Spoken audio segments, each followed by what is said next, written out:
Now, episode 3 of Ninjago Dragon Rising Season 2 is very, in my opinion, out of the 2 episodes we've already reviewed, the best out of them two. And that is simply because, well, I'll get into that later. As of right now, this episode starts off with kind of the rivalry between Jordana and Cinder, and their rivalry is pretty good. I think a lot of people do like the rivalry they have going on there. And then we get to Lloyd. They're all kind of trying to find a teacher or some way to stop Shatter Spin or to counter it. And then Lloyd gets it was more gets to talk to all the other Source Dragons and even the one he freed, which the one he freed backed them up saying that we should help him because he's indebted to him. And then they all kind of show him a vision of like a teacher, aka Eagle, if you guys know. And then of course we still got Wildfire being injured and all that happening, so she was meant to stay at home, but she's stuck on the Mountie. We all know that from the trailer anyway. Then they go through all this trouble to reach Eagle, and I honestly forgot the other person's name. I think it begins with U, but I'll remember it soon. Well, probably not in this review. And then this big like tentacle looking thing or whatever kind of dragged them into this cave, and they kind of got these visions. Not really visions. I actually don't know if they're visions or not, or just like their fears. I think it's their fear. Although Nia's one was kind of correct, but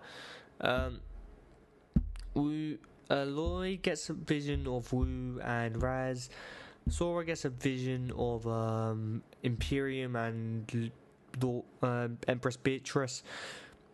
Eren gets a vision of his parents, I think, being disappointed in him and that they abandoned him. I mean,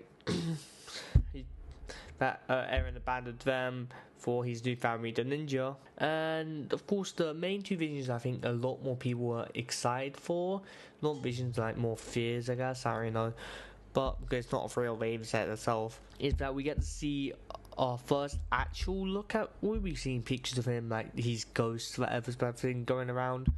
We get to see a first actual picture, actual like thing of him, and same as Jay, we get to see him again. Like they're probably the main two that people are excited about, and honestly, this is why it went so high. And honestly, it's I believe, yeah, this is a 10 out of 10 this episode.